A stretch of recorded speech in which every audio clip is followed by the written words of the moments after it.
Today's story is about a young man who always tried to be perfect. Perfect for his parents, perfect for his teachers, and perfect for society. But what happens when the path to perfection leads you further away from your own happiness? What does it take to break free from the expectations of others and find your own way? This is a powerful story about letting go of the need to please and discovering the true meaning of success. Once upon a time, in a small, quiet town, lived a young man named Leo. From the moment he was born, Leo was surrounded by expectations. His parents, both respected professionals, dreamed of him following in their footsteps. They imagined a future for him filled with prestigious universities, high-paying jobs, and a life that mirrored their own definition of success.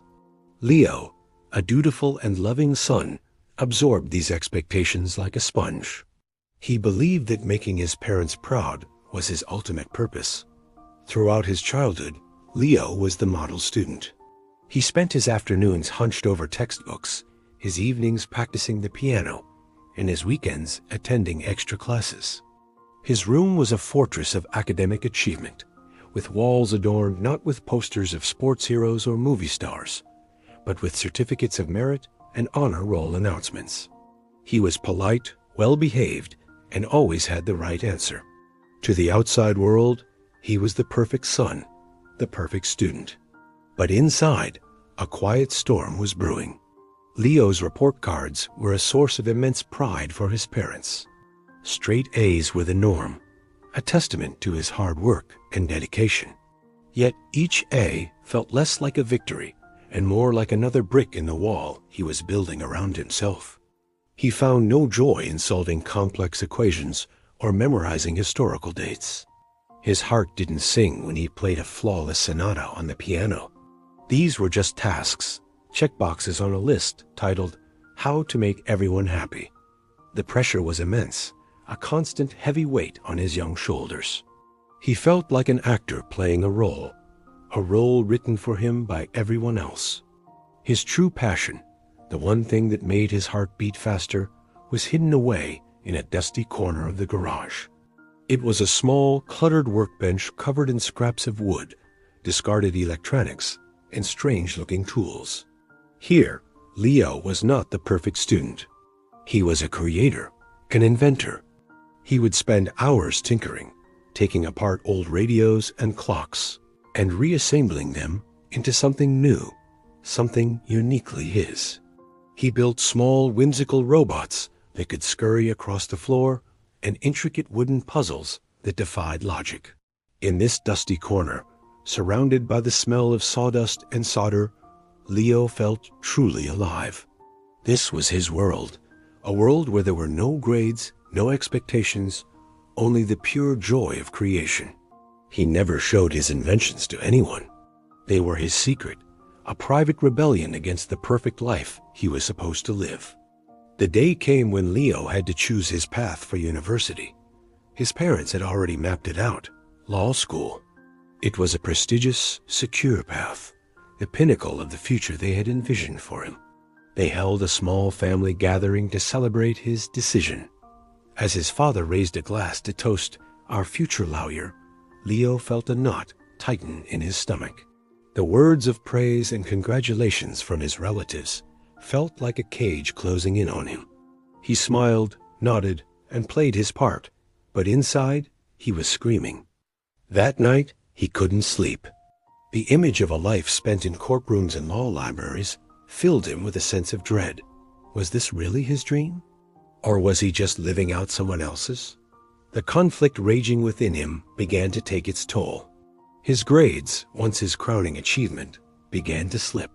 He couldn't focus in class, his mind constantly wandering back to his workshop in the garage. His teachers, concerned, called his parents. The pressure intensified. His parents saw his slipping grades not as a cry for help, but as a sign of laziness.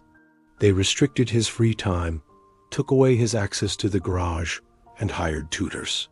They were trying to fix the problem, but they were fixing the wrong one. They were trying to mend the perfect student, without realizing that the person inside was breaking. The breaking point came during his final exams. Leo sat in the silent examination hall, a law school entrance paper in front of him. He stared at the questions, but the words were just a blur. His mind was blank. All he could see were the half-finished robots on his workbench. All he could feel was the smooth grain of wood under his fingertips. In that moment, something inside him snapped. He put down his pen, stood up, and walked out of the hall, leaving the unanswered paper on his desk. He walked out of the school, out of the life that had been planned for him, and just kept walking. He didn't go home. He couldn't face the disappointment, the anger, the confusion. He walked to the old park at the edge of town, the one place where he felt a sliver of peace as a child. He sat on a worn wooden bench, and for the first time in his life, he let himself feel everything. The guilt, the fear, the shame, but also a tiny flickering flame of relief. He had failed. By everyone else's standards, he had failed spectacularly. He had thrown away a golden opportunity, a secure future. But in that failure, he felt a strange sense of liberation. The weight on his shoulders felt a little lighter. For days, Leo wandered. He slept on benches, ate what he could afford with the little money in his pocket, and thought. He thought about his life, about what he truly wanted. He realized that all his life, he had been running a race that wasn't his. He had been chasing a finish line set by others, wearing shoes that didn't fit. He had been so focused on pleasing everyone else that he had completely forgotten to please himself. The day he walked out of that exam was the day he stopped trying. He stopped trying to be the perfect son, the perfect student. He stopped trying to live up to an image that wasn't him. Finally, with a newfound resolve, he returned home. His parents were frantic, a mix of worried and furious. They demanded an explanation. This time, Leo didn't try to find the right words to placate them. He spoke from the heart. He told them about the pressure, the emptiness, the feeling of being an imposter in his own life.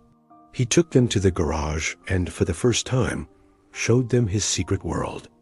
He showed them the quirky robots, the intricate puzzles, the half-finished projects. He explained the joy he felt when he was creating, the sense of purpose he found in building something with his own hands. His parents were silent. They looked at the strange, wonderful creations, and then they looked at their son. They saw a spark in his eyes they hadn't seen in years, a passion that no report card had ever been able to capture. They didn't understand his world of circuits and gears, but they began to understand their son. They saw that his failure in school wasn't an act of rebellion, but an act of self-preservation. They saw that his true happiness lay not in a courtroom, but in this dusty workshop. It wasn't an easy transition. There were arguments and moments of doubt, but Leo stood firm. He enrolled in a vocational college for robotics and engineering. He got a part-time job at a local repair shop to pay his way. He wasn't on the path to becoming a lawyer, but he was on his own path. For the first time, his work felt meaningful. The long hours he spent studying schematics and building prototypes didn't feel like a chore. They felt like a privilege. He was no longer chasing grades. He was chasing his dream. Years passed.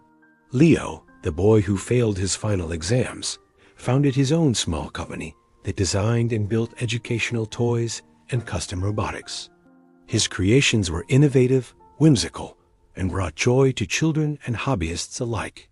He wasn't a millionaire, and his name wasn't in the society pages, but he was happy. Genuinely, deeply happy. He found success not in the way society defined it, but on his own terms.